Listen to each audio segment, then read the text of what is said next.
السلام علیکم. نیب نے جناب انٹرپول کے ذریعے ملک ریاض کو گرفتار کرنے کا منصوبہ بنایا ہے. نیب نے ان کو جناب اشتہاری قرار دے دیا ہے.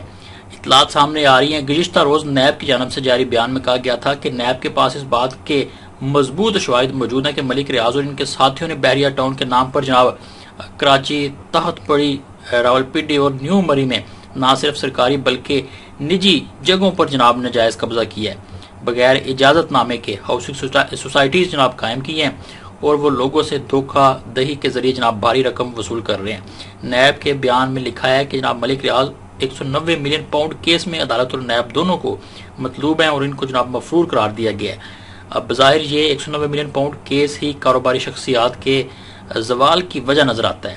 یہ وہی جناب مقدمہ ہے جس میں سابق وزیر اعظم عمران خان کو 14 سال اور بشرا بی بی کو 7 سال کی جناب قید کی سزا ہوئی ہے. اور اب ملک ریاض کے حوالے سے بھی جناب ان کی گرفتاری کے لیے اب جناب نیب متحرک ہو چکی ہے. قومی احتساب بیورو کا الزام ہے کہ یہ القادر یونیورسٹی کی زمین عمران خان اور ان کی اہلیہ کو ملک ریاض کی جانب سے عطیہ نہیں کی گئی تھی، بلکہ یہ ملک ریاض اور عمران خان کی حکومت کے درمیان طے پانے والے ایک مبینہ خفیہ معاہدہ کا نتیجہ تھا. ملک ریاض نے جناب ٹویٹ بھی کیا ہے کہ میں جتنا مرضی ظلم کر لو، میں جناب ظلم برداشت کر لوں گا. ان کا ٹویٹ آپ کو دکھائیں گے.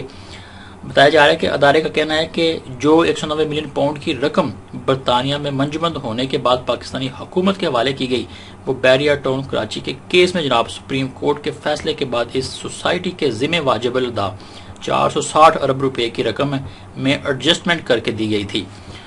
گزشتہ روز احتساب عدالت نے جناب اس مقدمے میں ملک ریاض کی عدالت میں پیش نہ ہونے پر انہیں اور ان کے بیٹے کو جناب ان کی جائیدادیں منجمد کرنے کے احکامات جاری کیے ہیں. ملک ریاض نے 190 ملین پاؤنڈ کیس کا نام تو نہیں لیا، لیکن سوشل میڈیا پر جاری ہونے والا ان کا بیان وائرل ہو رہا ہے. ان کا بیان پڑھ کر یہی جناب تاثر ملتا ہے کہ وہ دعویٰ کر رہے ہیں کہ انہیں کسی مقدمے میں جناب گواہی دینے کو کہا جا رہا ہے. ان کے طویل بیان کی پہلی سطر میں جناب لکھا تھا کہ میرا کل بھی یہی فیصلہ تھا، آج بھی یہی فیصلہ ہے کہ جتنا چاہے مرضی ظلم کر لو، ملک ریاض گواہی نہیں دے گا.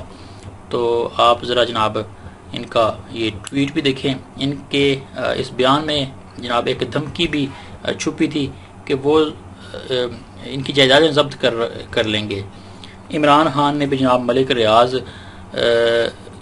پر بیان دیا ہے کہ ملک ریاض گواہی دیں گے بطور وزیر اعظم، ان سے کوئی ذاتی یا مالی فائدہ نہیں اٹھایا گیا. تو یہ خبر بھی آپ کو سامنے رکھیں گے. پہلے جناب یہ ویڈیو کلپ ذرا ملاحظہ کریں. اچھا، اگر ایسی صورتحال تھی تو وجہ کیا تھی؟ ہاں، کیوں ڈالا؟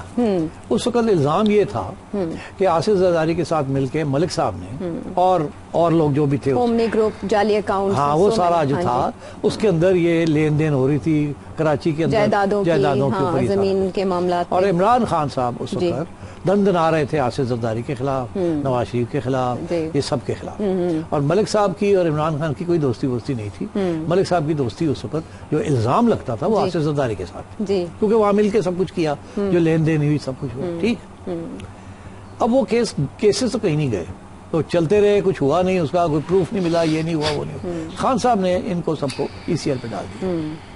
اچھا، مگر اگلے سال کوئی ایسی ڈیولپمنٹ ہوئی جس کا ہمیں پورے ڈیٹیل نہیں پتا. اچھا، کہ خان صاحب کی حکومت نے یہ فیصلہ کیا کہ کرائم ایجنسی کو لکھا جائے. اچھا، نیشنل کرائم ایجنسی کو خط لکھا جائے برطانیہ، جس میں یہ الزام لگایا جائے کہ حسن نواز، یہ میاں صاحب کے ایک صاحبزادے جنہوں نے ایک پراپرٹی بیچی ہے ملک ریاض کو، یہ پتہ کیا جائے کہ یہ میاں صاحب کے صاحبزادے کے پاس پیسے کہاں سے آئے اتنے سارے، جس سے یہ پراپرٹی پہلے خریدی گئی تھی پھر یہ بیچی گئی. ٹھیک، ان کی انکوائری کی جائے. یہ پہلا خط گیا اگینسٹ نواز شریف فیملی. حسن نواز، ہاں، حسن نواز نے یہ پراپرٹی خریدی تھی ون ہائٹ پارک، وہ انہوں نے کچھ عرصے کے بعد ملک صاحب کو بیچ دی، ڈبل پیسوں میں. اب سوال یہ کھڑا ہوا عمران خان کے لیے کہ ملک صاحب نے ڈبل پیسوں پہ کیوں خریدی، اور حسن نواز نے جو پہلے خریدی تھی وہ کہاں سے پیسے آئے. ملک ریاض کے صاحبزادے نے خریدی تھی نا. ہاں، وہ سیم ڈیفرنس علی ریاض کے نام پہ تھی. جی جی. اچھا، تو کیس تو خان صاحب نے بنایا نواز شریف کے اوپر، جیسے پہلے انہوں نے ملک ریاض اور آصف زرداری کے اوپر بنایا تھا جی. جب وہاں وہ کیس چلنا تو ہوا یہ کہ انہوں نے نیشنل کرائم ایجنسی نے کہا اچھا دیکھ لیتے ہیں یہ. انہوں نے دیکھا، انہوں نے کہا نہیں، جنہوں نے پراپرٹی خریدی تھی وہ تو لگتا ہے ان کے پاس پیسے اور وہ جائز پیسے تھے. اچھا. تو ان کے خلاف تو کیس نہیں بنا. اچھا. مگر انہوں نے پھر یہ سوچا کہ اچھا یہ تو جس نے خریدی ہے وہ دیکھو پوچھو نا پیسے کتوں آئے ہیں، وہ ڈھیر سارے پیسے تھے، وہ 40 ملین پاؤنڈز. تو جب انہوں نے انکوائری شروع کی خود تو پتہ یہ چلا کہ وہاں بھی کوئی شاید گڑبڑ ہو سکتی ہے کوئی. انہوں نے ملک صاحب کو پوچھا کہ آپ کے پاس پیسے کہاں سے آئے. ٹھیک. ملک صاحب نے جواب دیا جو کہ ان کو ایکسیپٹ نہیں ہوا. انہوں نے کہا اس کو تو اور انکوائری کریں گے ہم. اور اگلی سٹیج پہ انہوں نے کہا جو جتنے پیسے آپ کے پاس مختلف اکاؤنٹس میں یہاں پڑے ہوئے ہیں لندن میں اور یو کے میں، وہ اس کو ہم فریز کر دیتے. تو وہ کوئی 190 پاؤنڈ کے قریب، 140 اور کچھ اور اس قسم کی چیز تھی، تو 190 پاؤنڈ کے قریب لگ بھگ انہوں نے 4-5 اکاؤنٹس بند کر دیے، فریز کر دیے. اوکے. ٹھیک. ملک صاحب نے کیس لڑا اور وہ کیس چل رہا تھا. ملک صاحب کا یہ کہنا تھا کہ یہ میرے جائز پیسے ہیں، یہ منی لانڈرنگ پروسیڈز نہیں ہیں. این سی اے کہتی تھی کہ ہمارا خیال ہے یہ منی لانڈرنگ پروسیڈز ہیں، آپ پروو کریں یہ پیسے منی ٹریل دیں. اب یہ کیس چل رہا تھا. ٹھیک. ان بٹوین کیا ہوا؟ ان بٹوین یہ ہوا کہ ملک صاحب یہاں ای سی ایل پہ تھے 2018 سے لے کے 2019 تک، جولائی 2019 تک. اب ملک صاحب نے کیس لڑنا تھا تو مگر کچھ شاید میرا خیال ہے وہاں کوئی انڈرسٹینڈنگ ہوگی عمران خان. سو جناب ملک ریاض کا یہ ٹویٹ بھی اب وائرل ہو رہا ہے کہ مجھے موت آ جائے، میں مر بھی جاؤں، اپنی بیماری حالت میں پریشانی کے باوجود میں جناب مجھے اللہ کی مدد حاصل ہے. ان کا ٹویٹ دیکھیں کہ میری ساری زندگی اللہ تعالیٰ نے ہمیشہ مجھے اپنے اصولوں پر قائم رہنے کی جناب رہنمائی کی ہے کہ میں کسی بھی معاملے میں سیاسی فریق نہ بنوں. اس ٹویٹ کو ڈسکس کرتے ہیں جناب. جلدی سے کمنٹ سیکشن میں عمران خان زندہ باد ٹائپ کر دیں. جب آپ عمران خان زندہ باد ٹائپ کرتے تو وطن فروشوں کو، جناب غداروں کو، فارم 47 سے لائی گئی حکومت کو ہاستم کی آگ لگتی ہے اور ہم نے جناب ان کو آگ میں جلاتے رہنا. پاک فوج زندہ باد کا نعرہ ضرور لگائیں کیونکہ پاک فوج ہے تو پاکستان جناب دہشت گردوں سے محفوظ ہے. سو جناب ملک ریاض کا ٹویٹ دیکھیں. اب 1 سال سے زائد عرصے سے مجھ پر جناب سمجھوتا کرنے کے لیے بہت دباؤ ہے، لیکن میں کبھی بھی کسی کو اجازت نہیں دوں گا کہ وہ مجھے سیاسی مقاصد کے لیے جناب پیادے کے طور پر استعمال کرے. پاکستان میں جدید ترین پروجیکٹس متعارف کروانے پر مجھے اور میرے کاروبار کو ہمیشہ جناب نشانہ بنایا گیا. 1996 سے جناب آج تک ملک کی ترقی میں کردار ادا کرنے کی سزا بھگت رہا ہوں. میں نے ماضی میں جناب اللہ تعالیٰ کی مدد سے اس طرح کے دباؤ کا پوری ہمت اور طاقت کے ساتھ جناب سامنا کیا. آج بھی ذاتی حیثیت میں پورے یقین کے ساتھ کہہ سکتا ہوں کہ اوور مائی ڈیڈ باڈی، اپنی بیمار حالت اور پریشانی کے باوجود میں اللہ تعالیٰ کی مدد سے اس مصیبت کا سامنا کرنے کے لیے ثابت قدم ہوں. روزانہ مالیاتی کاروبار نقصان برداشت کر رہا ہوں اور پوری طرح دیوار کے ساتھ دھکیل دیا جا رہا ہوں، لیکن کسی دباؤ کے ہتھ کنڈے کے سامنے جناب ہتھیار نہیں ڈالوں گا.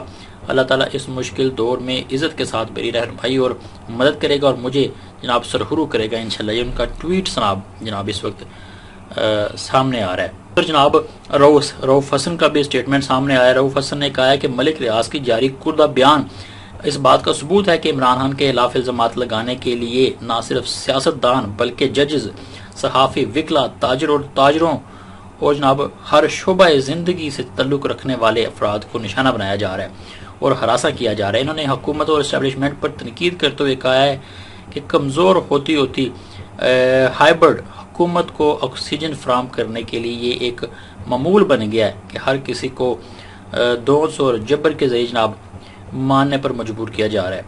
رؤف حسن نے گزشتہ روز جاری اپنے بیان میں کہا تھا کہ دنیا میں جبر کا کوئی نظام زیادہ دیر تک جناب قائم نہیں رہ سکتا کیونکہ اس کا ٹوٹنا لازم ہے، چاہے کوئی اس کو بچانے کی کتنی ہی کوششیں کرے. حکومت کے اندر واضح دراڑیں اس کے آنے والے خاتمے کی علامت ہے.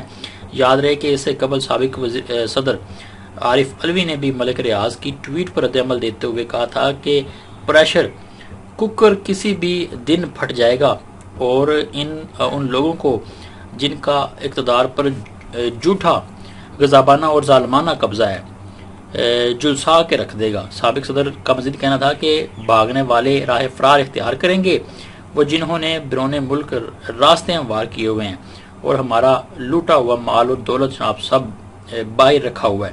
ہم وفادار پاکستانی جنہوں نے اپنے ملک میں جینے اور مرنے کا فیصلہ کیا ہوا ہے، ہم بھی دیکھیں گے کہ کہاں جائیں گے.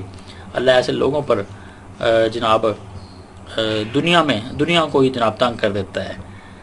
تو ملک ریاض کی جانب سے سیاسی مقاصد کے لیے دباؤ سے متعلق بیان پر رد عمل دیتے ہوئے وفاقی وزیر اطلاعات عطا تارڑ نے بھی BBC سے بات کرتے ہوئے کہا ہے کہ میں نہیں سمجھتا کہ ملک ریاض پر کوئی دباؤ ہے. وہ ایک مقدمے میں جناب ملزم ہیں کہ ملک ریاض گواہی دیں گے کہ بطور وزیر اعظم ان سے کوئی ذاتی یا مالی فائدہ نہیں اٹھایا، جبکہ میں نے صدر پاکستان آصف زرداری کی طرح اپنے لیے کوئی بلاول ہاؤس نہیں بنوایا. تو عمران خان نے 22 جنوری کو ڈیالہ جیل میں جناب وکلا اور میڈیا کے نمائندوں سے گفتگو کی کہ ان کا کہنا تھا کہ یحییٰ خان پال 2 کی اقتدار پر گرفت کو بڑھانے اور 9 مئی 2023 کے واقعات پر پردہ ڈالنے کے لیے سابق چیف جسٹس قاضی فائز عیسیٰ نے 9 مئی کے فالز فلیگ آپریشن اور 8 فروری 2024 کے انتخابات میں دھاندلی سے متعلق ہماری درخواستوں پر سماعت کی. تو عمران خان کا یہ ٹویٹ بھی سامنے آیا ہے. عمران خان نے کہا کہ PTI کے خلاف تاریخ کی بدترین انسانی حقوق کی جناب خلاف ورزی کی گئی. ضلع شاہ سے لے کر سمیع وزیر تک ہمارے خلاف ظلم و جبر کی ایک لمبی داستان موجود ہے. انہوں نے کہا کہ ہمیں ملک بھر کی کسی بھی عدالت سے انصاف نہیں ملا، عدالتیں مفلوج ہیں، لیکن آج بھی غیر قانونی حکومت کو ڈر ہے کہ اگر کوئی جج انسانی حقوق کی خلاف ورزیوں سے متعلق ہماری درخواستوں کی میرٹ پر سماعت کرے گا تو وہ واقعی ہمیں انصاف فراہم کر سکتا ہے. تاہم اس سے کوئی فرق نہیں پڑے گا کہ وہ کیا کرتے ہیں. ایک خدائی قانون ہے کہ ظلم و جبر کی حکومت زیادہ دیر تک جناب نہیں چل سکتی.